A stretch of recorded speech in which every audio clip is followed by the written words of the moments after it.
Welcome to Folding Towels, a podcast for massage therapists with Jackie and David. If you are enjoying our episodes and want to support the production, consider buying us a coffee. Your contributions help us bring you more insightful discussions and expert interviews. Follow the link in the show notes or visit buymeacoffee.com/Folding Towels podcast to contribute, and thank you for your support.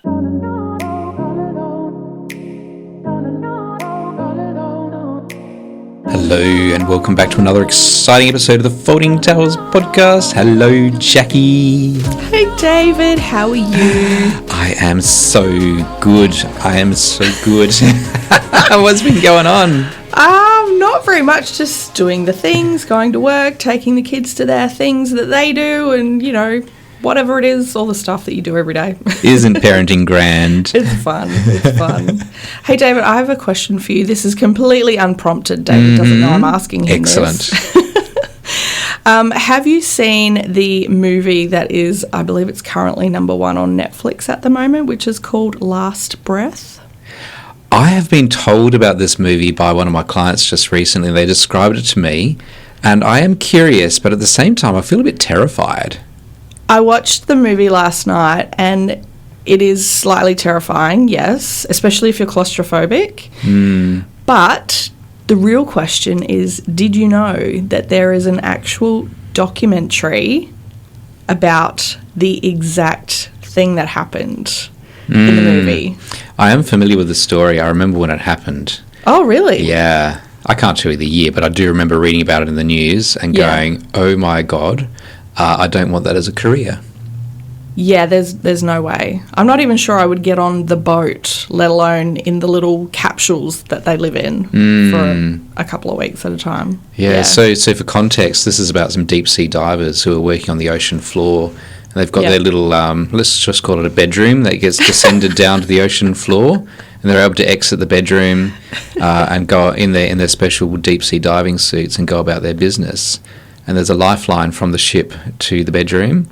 They have an umbilical which provides their oxygen helium mix and also hot water because it's freezing cold down there. Yeah, hundreds of feet down. And then they've got their suits with a limited supply of air, which they're able to operate in and around that little bedroom thing. And there's a storm, and the bedroom gets yanked up.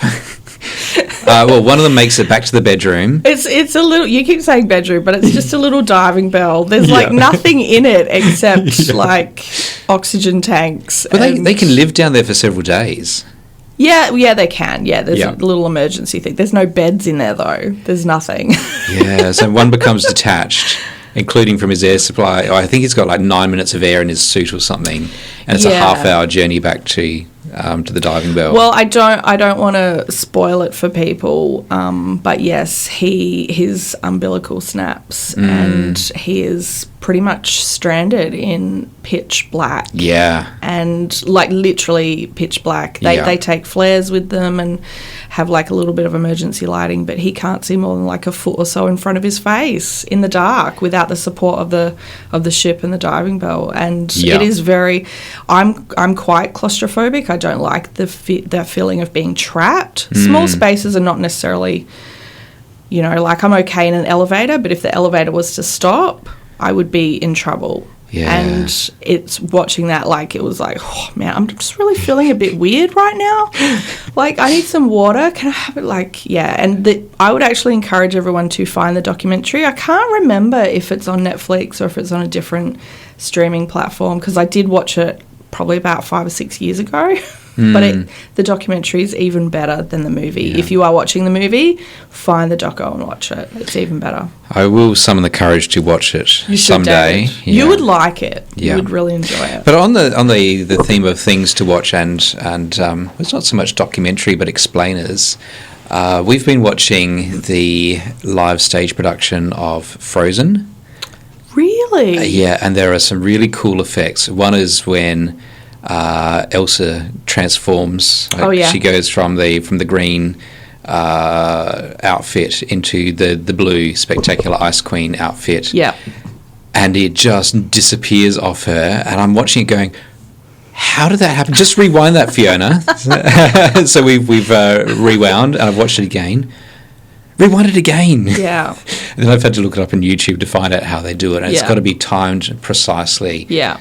And every performance, they do this thing, and the crowd goes wild every single time. And watching on television, like, that did not just happen, is incredible. I have seen that bit, and it's amazing. I do love, like, on, you see clips from usually America's Got Talent, where they do that. The lady's standing there, and she's wandering around doing different things, and then she changes her dress. Like, she just...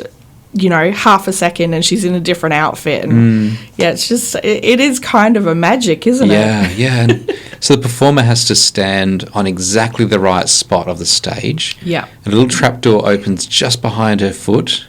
So she can't be standing on it, otherwise she'll fall through. And if she's too far in front, then they can't reach the dress, because the dress has to fall into that little hatch as the hatch opens. Yeah. And a person from underneath rips down, it tears in two, and it disappears behind. So it's got to come off the shoulders, go backwards before it disappears into the stage, and it's very clever. It happens in a split second. It does. Like, it's amazing. Like, just wow. Yeah. I love theatre. Oh, I love the magic of theatre. Absolutely. Absolutely. We should probably talk about what we came on here to talk about, David. Oh, this is much more fun, though. We'll just talk about movies and theatre. I would love to do that. I would love to. Anyway, we have a controversial topic today, and this is one which was asked of us at the recent MIMT Soft Tissue Congress. It's a curly question, and one which is asked often by this industry in Australia, and that's in the context of the question, it's will myotherapy, but really it's often asked as will massage and or myotherapy in Australia ever be recognised as allied health? That is a very controversial topic, and some people are adamant we should be, and some people are resigned to, we'll never be. And some who's like, no, I just don't want it to happen. Yeah. And that's part of the issue of will we ever be recognised as allied health? Yes. Amongst some other things. Very much so. And look, we do things differently here in Australia to other countries, as it should be. Like in the US, for example, they have more of a registration system. I honestly think that is good, though. Like, that's a good thing, because then you can say, and they say, well, I'm a licensed massage therapist, or I'm a board-certified massage therapist. Correct. And it means that the client knows that this person is like super legit, they have insurance, they've done the training, all of those things. Like, I'm for that. I think that's a good system. And then you find that there are some massage therapists, once they are booked out and busy, choose not to resit their certification because they don't need it as a badge of credibility anymore. Well, also true. Like, if you've got a million years of experience, if you've been in this industry for a long time, like, why would you not? Perhaps. Yeah. And I do believe it is contextual. Like, it does matter where you live in some instances for this, because we are very location dependent. I live and work in Adelaide. I can't work in Darwin unless I actually go up there and get a place and advertise and live there for, while I'm working there. We're very location dependent. I don't know if that even makes sense, but...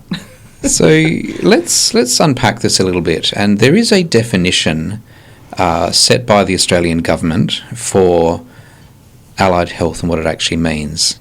So an allied health professional is university trained. They use evidence-based practice to prevent, diagnose and treat illness. They usually work alongside doctors and nurses as part of a health team, and we know that that's not entirely true as well, because there's a lot of private practice allied health. There's no single definition, but to be recognised as an allied health professional, you need to be university qualified, part of a national professional organisation, have some competency standards and autonomy and clear scope of practice in what you do. And one of the things that legislation for allied health allows you to do is form a diagnosis something which massage therapists are not allowed to do. We can't do, yeah. So I think when you think of allied health, you immediately think of, obviously, doctors, GPs, doctors, but also physios, occupational therapists, psychologists, and other folks, which, pharmacists, and also dietitians, people like that. And I think you said before, David, there's about 15? Yeah, there were 15 boards that sit under that body called AHPRA. And sometimes when this question is asked of will we ever be allied health professionals, the question is really when we'll be recognised by AHPRA. And one of the things that many, but not all, AHPRA registered professionals can do is charge things through Medicare. And then access to some of the other federally funded support packages. Yeah. You also, we were Googling this before, you also said earlier that AHPRA was only established in, was it 2010? Yeah, in 2010. I don't know what existed beforehand, but AHPRA came out of a government initiative to form the National Registration and Accreditation Scheme for Health Professionals. So a scheme which, I guess, by name, it registered and accredited health professionals. Scheme always sounds so bad. It's a scheme. Oh, that's a negative word. Yeah. Actually, a plot and scheme. That's it. Yep. Yeah. And so there's a bunch of therapies that sit in there, including things like acupuncture and dietetics. I'm not sure about dietetics now. Yeah, dietetics is in there. Acupuncture. A few other things. We are a little different, even just from that couple of points. Massage therapy is very different because we don't go to university unless you're doing that after.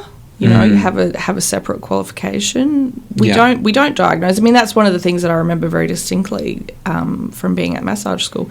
You cannot diagnose. You cannot tell your clients they have XYZ disease or whatever. Yeah, we get asked to do a differential diagnosis. Oh, it happens all the time. Do you think I have this? Blah, blah, blah. You should probably see your GP. We can test and measure. But we can't diagnose. Yes. And that really comes down to, okay, you have, I suspect you have a tendinopathy, or you're displaying some imbalance in this particular area, not saying you have diabetes. Yes. Yep. Yes. You should definitely get some blood work done, or go and see your physio. Yes. Yep. But look after yourself and get further testing. Yeah, so one of the roles of AHPRA, which is the Australian Health Practitioner Regulation Agency, as we said, was only established in 2010. They oversee registration of health professionals, and so someone like a physiotherapist would register with the Australian Physiotherapy Association, which then prompts the registration under AHPRA. They set standards, particularly around education and ongoing education. They manage and investigate complaints as one of the really big functions. So someone who may have been hurt during a treatment, or maybe thinks that they've been treated inappropriately, or feels that a health professional has acted outside of their scope, can make a complaint to AHPRA, and then AHPRA will investigate that. And they've got certain legislative powers. The scope of practice is often talked about as well with us, that we must stay in our scope, and that is a very important and valid point. But if you are a member of AHPRA, you absolutely must stay within your scope. You cannot just jump over to physiotherapy if you're a surgeon, or, dietitian advice if you're an occupational therapist, for example. The rules for working within scope and giving correct advice and what you can say to people are very strict as well. And yes, you can diagnose perhaps, but you have to definitely stay within your lane. And I know personally one of the things that I like about massage therapy is that we do have a little bit more freedom Obviously, we must stay within our scope and we shouldn't be giving medical advice. But if we would like to just do a little bit of Reiki for our clients, that they've asked for Reiki and they want that. They want a little bit of energy work as well, if that's what you do as a massage therapist. I like that we have that option and we can be a little bit more fluid with what we're offering our clients, that we don't have to be all about the range of motion and testing. I don't like doing that stuff anyway. So that's a very personal opinion.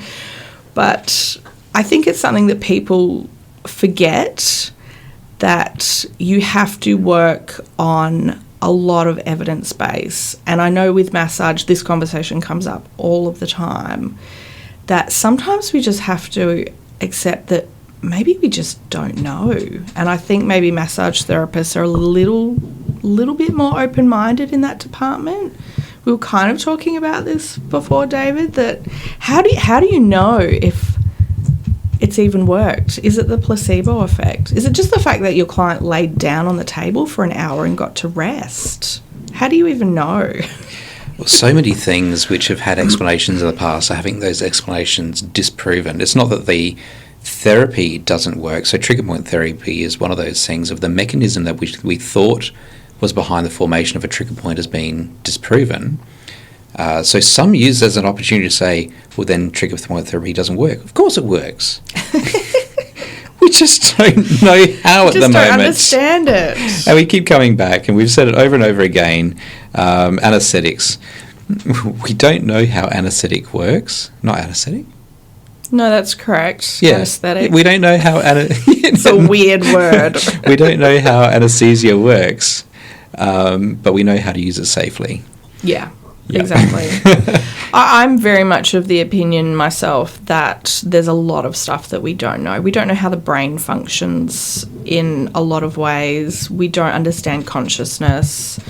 I'm just going to say this. I'm obsessed by obscure, weird things.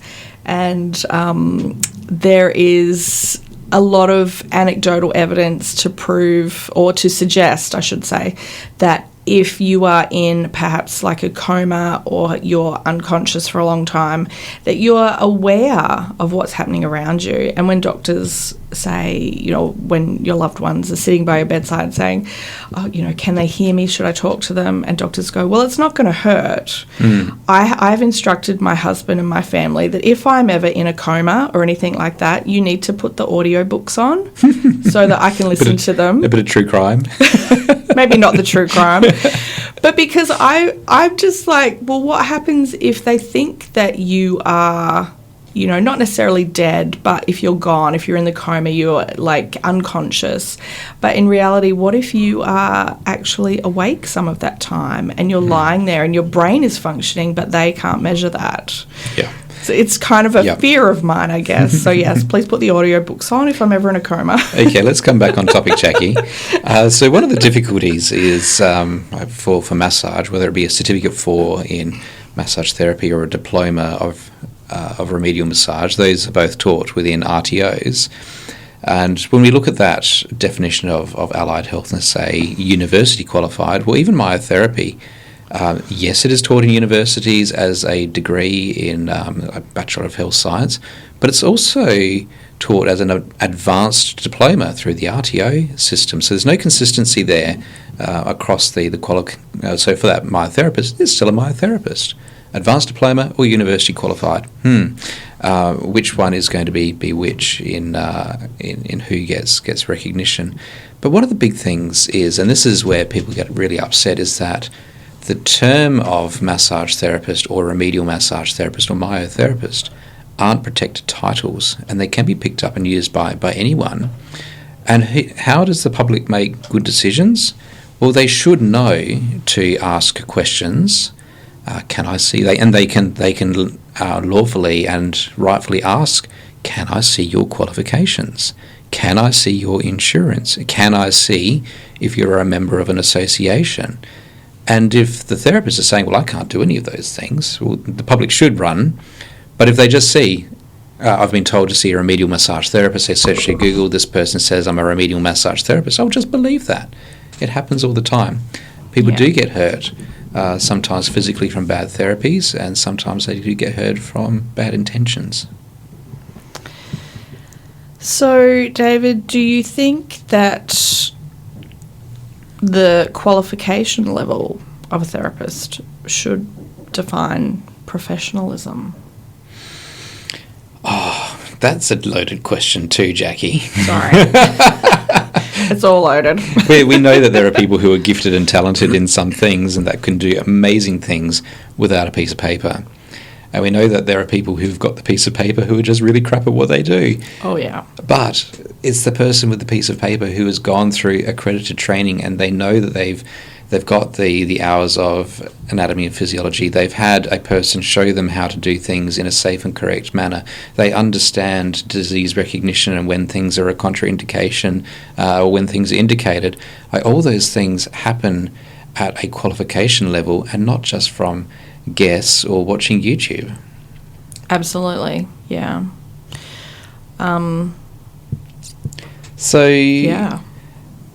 Massage and myotherapy in Australia does have some level of quasi-acceptance as allied health. And if we think back to COVID times, remember what we were listed as?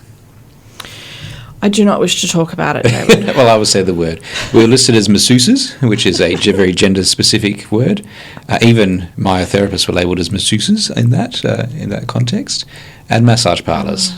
Yeah, we were called massage parlours. Look, I do have a little bit of an issue with that. I do hear the word masseuse all the time. I don't know about you, but I hear it all the time from people, and 99% of the time, people do not mean it in a negative way when they're talking to me or about me. It's also an of-the-era statement because 30 years ago, we were masseuses and masseurs. Yeah. I was just going to say something and now it's gone out of my brain. But the advocacy from our associations during that time is what enabled particularly remedial massage and as opposed to, say, just that's a horrible word, isn't it, Jackie? The differentiation between clinical massage and therapeutic massage and myotherapy, for that instance, allowed the opening back up of practices as having clinical health benefits. And the advocacy has gone on, and particularly just recently through aged care reforms where massage was dropped at one point and has made its way back into the support package. And it's the advocacy of organisations like Massage and Myotherapy Australia and the Association of Massage Therapists and the Australian Natural Therapies Association and the Australian Traditional Medicine Society, amongst others, where they worked together and have then gone on to become members of a super association called the Allied Health Professions Australia, and where members of those associations are seen to be allied-like in that they have a qualification delivered at a national standard, that there is a commitment to ongoing education, that there is insurance, that there is association membership, even though it's voluntary. And so members of those associations are able to register to become providers under those aged care packages, or whatever they're called now, the support at home packages. Yeah. A lot of this issue falls back under the heading of people don't know what we do. The public doesn't understand what we do. And I think that was very, very, very evident during 2020 in particular, when the people making the rules about who could go to work and who could do this and that were using those ridiculous antiquated terms. They just have no idea what we do. We do not technically fall under the umbrella of allied health, and so we get forgotten about. Yeah, we're the quintessential middle child, really. I think we're also very diverse in how we work, and you do have therapists who just work on, say, runners and their knee injuries, or people who work in burns, et cetera, et cetera. But a lot of us are in a very diverse field where we will do a bit of everything, and including the person who will just come in and say to us, look, today I just need to detune for a bit. Can we just work at a lower level? Which is not something you would necessarily say to your physiotherapist or your chiropractor or osteopath, who will work in very, very targeted ways of, you are here for your knee pain today. Yeah. Not, look, I know my knee's important, but look, can you just work on my scalp for a bit? Can we do something else today? Yeah. We have people who come to see us because they love the therapy. Yes. I don't love going to a physio. Well, that's the thing, isn't it? Like, you go to your GP for a specific thing. You go to see a surgeon for a specific thing. You're going to the occupational therapist for a specific thing. You come to see a massage therapist because you either have some pain. It might be everywhere. It might be your knee. It might be your hand, shoulder, whatever. Or you might just really want to chill out and relax and take some downtime. And, yeah, what we do is so varied. And we do ourselves some damage. As long as there are kooky people out there making false claims, we will all be lumped into that same bucket of just a massage therapist, no matter how effective we are and no matter how crap some other people are. And it's only the other day I was watching a video on Instagram. It just popped up in my feed. Buccal massage is very popular at the moment. It is. It's so random. It's made a resurgence, and in the voiceover to this clip, the therapist saying, "Here I am releasing 20 years of trauma." And the therapy, I do intraoral work for TMJ work, and I do know that working with the jaw can be a very powerful thing. But to say that here I am releasing 20 years of trauma, I think is a false claim. Yeah, that's a really big thing to say. And, okay, firstly, how do you prove that? Mm-hmm. You can't. You absolutely cannot prove that. It won't happen for everyone, repeatedly. Correct. Yeah. That's nobody should be saying that, really. No. Yeah. And also, I've often thought, maybe some of us, particularly people that are working with clients that have had trauma, pregnancy and postpartum can be rife with traumatic stories. Maybe we should have some counselling degrees as well. Because how do you deal with that as a therapist that you don't know what do you say to someone that tells you an awful traumatic story that's just happened to them last month? That they're having an emotional response to on your massage table. That's heavy. It's really heavy.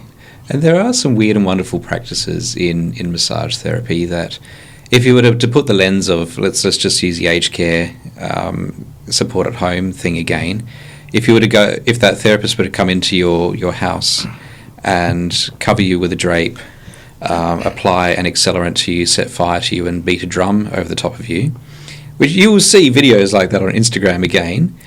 And I've had clients talk about being set on fire in Thailand and going, it was an amazing experience. Oh, my God. I don't think that the government would hand out money for a treatment like that. Jeez. I was like, what is he talking about? Yeah, okay. I see where you're going. Yes. Yeah. Well, it's about risk, isn't it?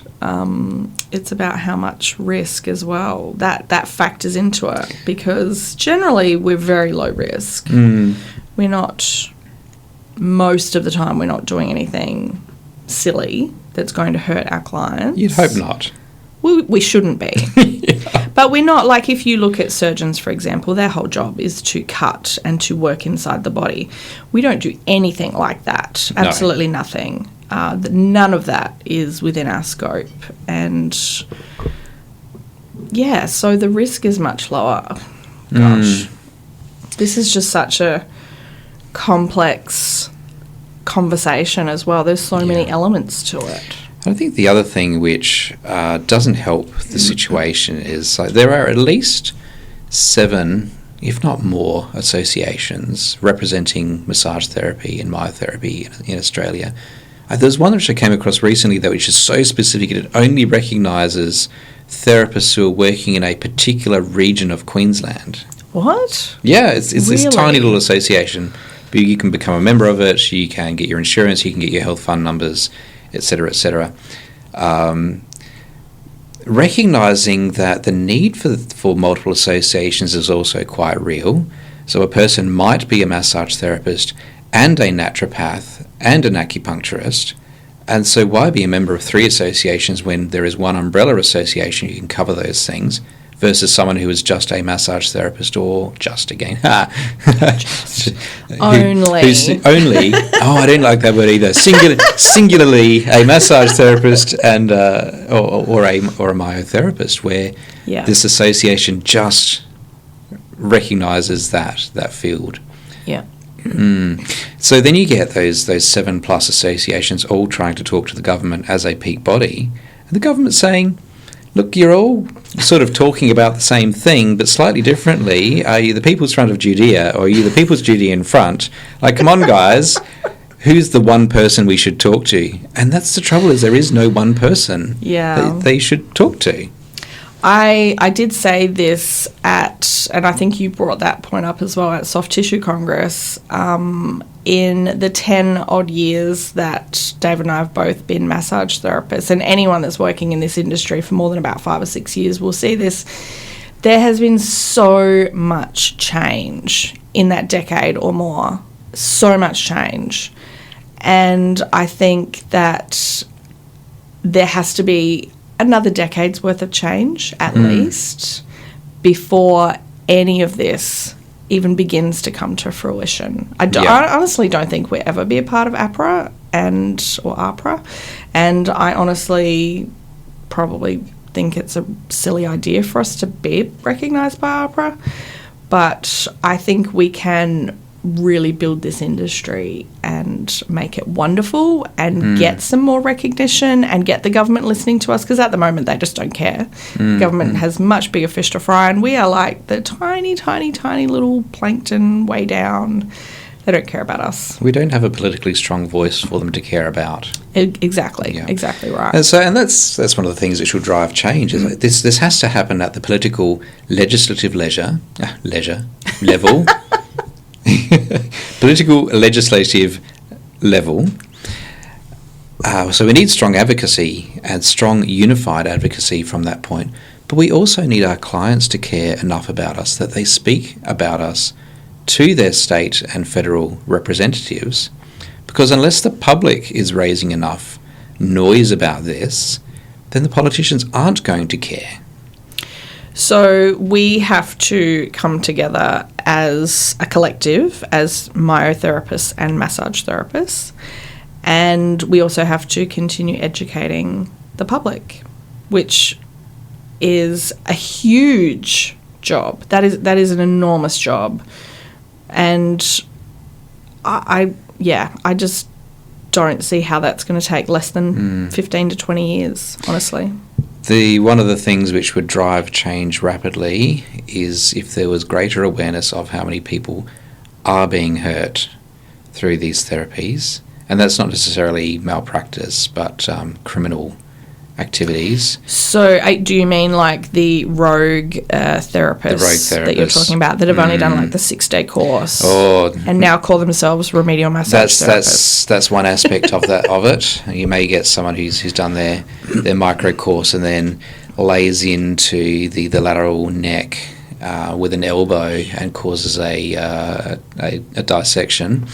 Don't even start me on next, David. Do not. I'll get so angry. Or it could be the person who's harmed their client through inappropriate touch. Yeah. Yep. Uh-huh. Yep. And just in the last few days, another therapist has been convicted. Oh, okay. Right. Yep. Yes. Good they've been convicted. They've been caught. Yes. Bad that they were enabled to hurt another person. Yes. Persons. Let's just not even talk about that right now. And I think that is one of the biggest drivers for this want to be recognised at that higher level. One is to disassociate ourselves from sex work and that terminology of masseuse and massage parlour, and to differentiate ourselves from the unqualified and ill-intentioned persons who are out there deliberately doing the wrong thing. Is that all of what the public is seeing as well? Or they're seeing those news reports of massage therapists jailed for sexual misconduct? Yeah, and currently... Is that all they know? Currently the response has been around... I guess talking down the value of massage therapy. We know as professionals just how profound our work can be. That's not a widely shared opinion in that political realm. It's easier to talk us down than it is to say, hey, the bad people, let's deal with the bad people. Yeah. Well, yes, I guess it comes to demographics, doesn't it? How many people in government are getting regular massage therapy, do you think? Legitimate massage? Yes, David. Yes. Let's not open up that can of worms. Yes, I reckon out of the hundreds of politicians we have in Australia, it's probably only a handful, maybe less than 5. You're probably right. And I was at an event some years ago where the Premier of South Australia just happened to be there, and his fear of snakes is what drove us to have a conversation with us, so he could be very, very far away from the snake. It's like, help me out, guys, let's have a conversation, and I don't have to touch that snake anymore. And he's... Fair. He's asked me, and what do you do? I'm a remedial massage therapist. Oh, yeah, I love massage. I go for massage regularly. My massage therapist has garden gnomes in front of his place, like a disturbing amount of garden gnomes in front of his place. Oh my gosh. Maybe we should reach out to Peter Malinauskas. Oh, this was Stephen Marshall. Oh, that was Stephen Marshall. Yeah, okay. Yeah. Let's reach out to him. What can you do for us, buddy? I can honestly say I've never seen garden gnomes in front of a chiropractic clinic or a physiotherapist. Yeah, we are a quirky bunch. Yeah. We are. I like being quirky. Yeah, me too. Yep. Me too. Yeah. Oh my goodness. Is there anything that we haven't covered yet, David? It's been pretty comprehensive. We've talked about a lot of things. Yeah. Look, I honestly think that this is quite complex and there's no one right answer for this at all. There's no one way to fix this. There's no one singular way for us to get the level of recognition and awareness that we actually want as an industry, regardless of what that level is.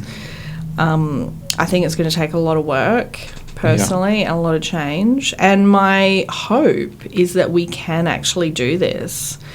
Because I don't know about anybody else, but after the initial sort of lockdowns that we had in 2020 with all of that happened,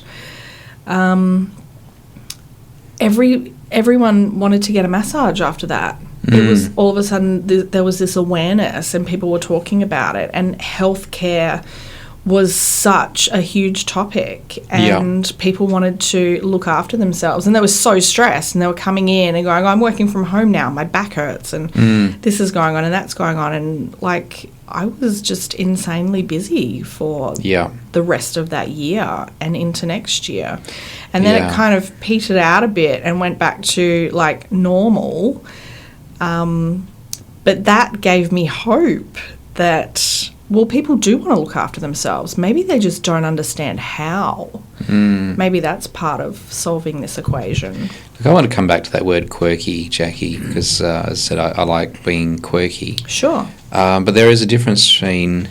there's a difference. I can be quirky and still be professional.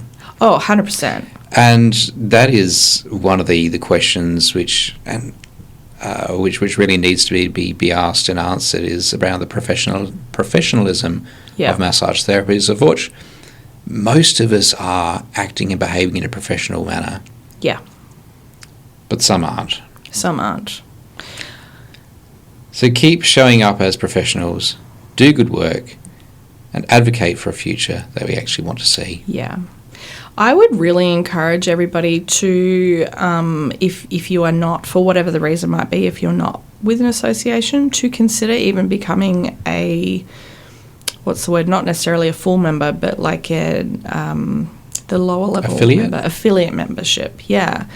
It's usually quite cheap to do that, $50 or $100 for the year. You get all the emails, you get the information, you can ask them questions. I think we really need to pull together as an industry and just do the things, especially if you are a newer therapist. If you're perhaps in your 60s and considering retirement next year, for instance, then that might not be what you need to do. But if you're a newer therapist and you're just starting in this industry and you're only in your 20s or your 30s, this is going to affect you for the next 20, 30 years. You need to consider, what do I want from this industry? How do I want the public to perceive me? Yeah. And just to close off around my quip about setting someone on fire and beating a drum, within the allied health space, you would make an assessment, you would have justification of the techniques that you're about to apply. I'd really love to see the justification to setting another person on fire and playing the Indian drum above them, or a botaran.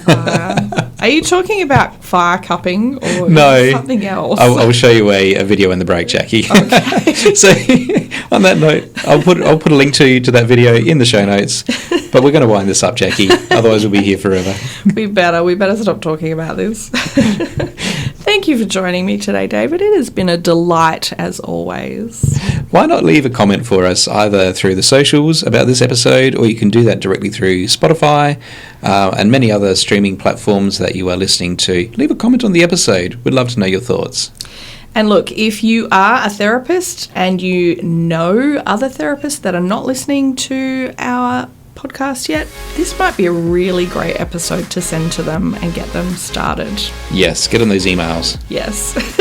Love chatting with you, Jackie. You too, David. See you next time. See you in the next one.